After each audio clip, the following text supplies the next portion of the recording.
Agora, Caivano, quando a gente fala dessa verdade confiscada, foi numa grande armação da esquerda que inicialmente os governistas que não queriam, em hipótese alguma, a apuração dos fatos via comissão parlamentar e, de repente, não mais que de repente, depois do vazamento das imagens da CNN no dia 19 de abril do ano passado, lembro perfeitamente a data, 19 de abril, quando a gente se indignou ao ver G. Dias, o então chefe do GSI, o Gabinete de Segurança Institucional da Presidência da República, abrindo a porta, né, para os infiltrados, para aqueles que depredaram, para aqueles que vandalizaram.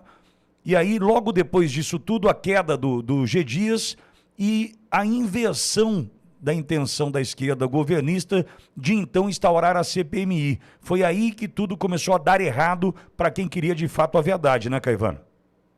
Exatamente, Pitoli. E a gente precisa lembrar que teve aquele episódio dias antes do 19 de abril que você menciona aí com precisão, teve aquele episódio de alguns parlamentares retirarem os nomes, né? Porque o governo estava soltando as burras, como se diz, né? Estava soltando dinheiro, e aí alguns parlamentares tiraram o nome da lista da CPMI, e ela não tinha o número de deputados e senadores para poder ser instaurada. Com o vazamento, né, suposto vazamento aí dessas imagens, então o André Fernandes, o deputado André Fernandes, né, um deputado muito jovem, muito aguerrido, batalhou por essas assinaturas pessoalmente, conseguiu complementá-las e instaurar a CPMI. Esse foi o grande divisor de águas nesse momento.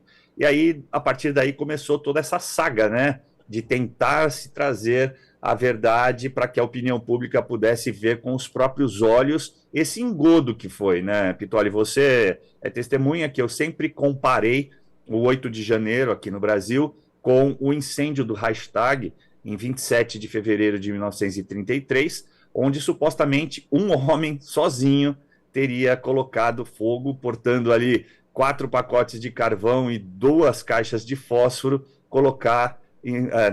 tocar fogo em um dos maiores prédios na época erguidos na Alemanha, o prédio do parlamento alemão. E aí eu me remeto aqui a uma comparação que eu faço nesse livro, nos primeiros capítulos, aí, inclusive esse capítulo foi utilizado na época como parte do relatório paralelo apresentado pela equipe da base de oposição, né, liderada ali pelo deputado delegado Ramagem.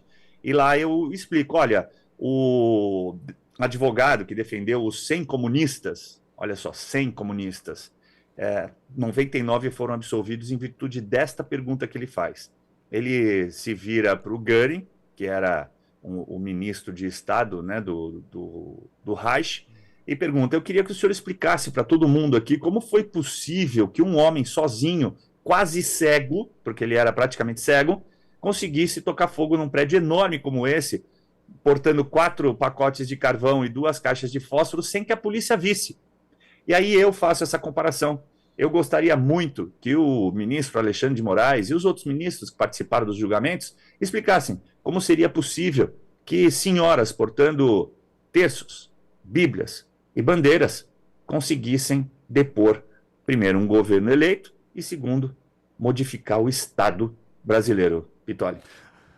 Caivano, e nesse ano e 8 meses, né, completados hoje, inclusive, hoje dia 9 de agosto, entendo eu que muita coisa piorou do ponto de vista da conquista da liberdade. Por quê, Caivano?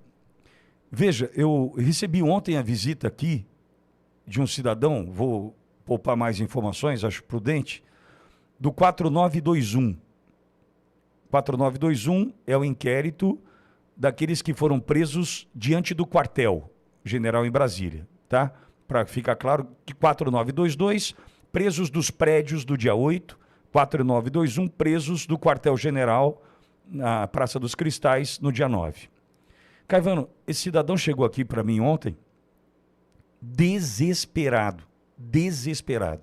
Por quê? Ele assinou o acordo de não persecução penal, ele entendeu que era o melhor por ele, e agora tem que pagar, eu não sabia disso. Mostrou para mim um boleto, Caivano, tem que pagar R$ 5.000 de um boleto. Não sei se é uma multa, eu não sei como é que pode ser classificado isso, você sabe melhor que eu. Esse cidadão, Caivano, desesperado, transtornado, a vida destruída, não consegue trabalhar, enfim. E agora tem essa, o boleto até o dia 28 de agosto tem que ser pago, senão ele perde o efeito, o acordo de não persecução penal, e o cara pode voltar para a cadeia, mais uma vez, dessa injustiça tamanha no Brasil. Então, Caivano, esse é um caso.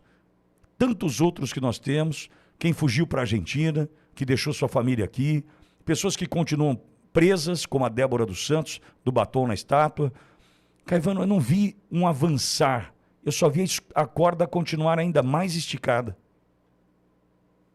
Olha, primeiro vou responder em relação ao ANPP, né? Talvez seja possível ele, tendo um advogado, conseguir provar a incapacidade do pagamento para não perder o suposto benefício. Embora eu aqui particularmente falo como cidadão e não como advogado, não consigo entender como benefício eu ter que confessar um crime inexistente, né? Ou seja, um crime que não pode ter acontecido, é um crime impossível de acontecer. Então, essas pessoas, é bom que se frise aqui, para a assinatura, Pitoli, do ANPP, do Acordo de Não Persecução Penal, precisam confessar. É um requisito, né? Está ali no 28A, que é a confissão, e é irretratável, ok? Então, se lá na frente, lá no futuro, a gente tiver a possibilidade, que eu acredito, continuo defendendo, né? A gente vai voltar a acompanhar aí a semana que vem a questão do PL da anistia, que está lá na CCJ, agora já tem um relator, deve ser pautado para ser votado,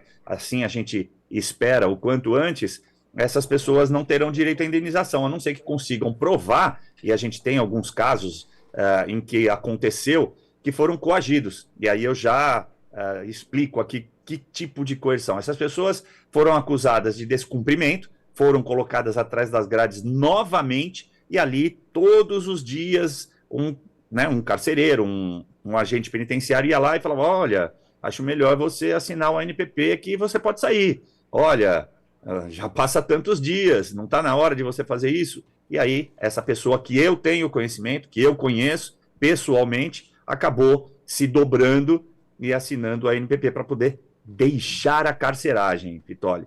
E aí o que eu ia comentar com você, que eu falei, eu tenho uma novidade aqui, nesse 4921, né, que é o de menor potencial ofensivo, as pessoas mesmo condenadas, eu acredito sim, continuo repetindo, todas vão ser condenadas, elas não voltarão para trás das grades, né, porque menos de 4 anos não começa um regime fechado. Agora, a gente tem, como eu estou participando de alguns julgamentos, a gente já tem a confissão do coronel que foi lá para o acampamento e para o negociador, né, ambos da Polícia Militar do Distrito Federal. Eles confessam, e eu posso falar isso aqui como advogado, porque, primeiro, o processo é público, e segundo, eu estou atuando, posso falar do meu cliente, né? Então, eu pedi o encarte desse depoimento dessas duas figuras aí, que estão em todos os processos, equivalentes aí a testemunhas profissionais, né, da acusação, da PGR, e eles confessaram que, primeiro, eles não foram lá para prender ninguém, eles não tinham a informação de que iriam prender alguém naquele dia. Segundo, eles conduziram aquelas pessoas para os ônibus para uma suposta triagem. Terceiro, nenhuma voz de prisão foi dada naquele dia. Inclusive, Pitoli, eu vou fazer um anúncio aqui para você e para sua audiência. Eu vou fazer uma segunda edição do primeiro livro, já revisada e aumentada, porque, por exemplo, essa informação com documentação tem que ser apresentada, porque lá atrás eu disse que um dos indícios de irregularidade, de nulidade processual, era justamente não ter havido a voz de prisão. E veja só, esse coronel, né, Coronel Carlos, que faz esse depoimento, diz que ele assinou um único auto de prisão em flagrante. O que me leva a crer, que é uma variação minha pessoal, que todas as demais assinaturas foram copiadas, porque ele está figurando em todos os processos. Quanto a essa, talvez, esticada corda, né, Pitoli, você deve ter percebido que houve sim um arrefecimento, a gente tem menos operações, a gente tem tido menos prisões, mas, inclusive ontem soltou o Silvinei Vasquez, né, creio que nos próximos dias aí há um embate, parece-me um embate pessoal. Eu sou amigo do Paulo Faria, que inclusive esteve aqui. Me parece que vai sim, né, ser dado aí um final à questão do Daniel Silveira e espero que muito em breve a do Felipe Martins. Agora, é natural, me parece, pelo menos natural, que, como um animal selvagem acuado ali no canto da parede, vai lutar até a morte. Então, esse é o perigo. A gente precisa ter um pouquinho de olhar crítico aí, dar uma esperada, porque acredito que a coisa começa a melhorar a partir de agora, Pitório.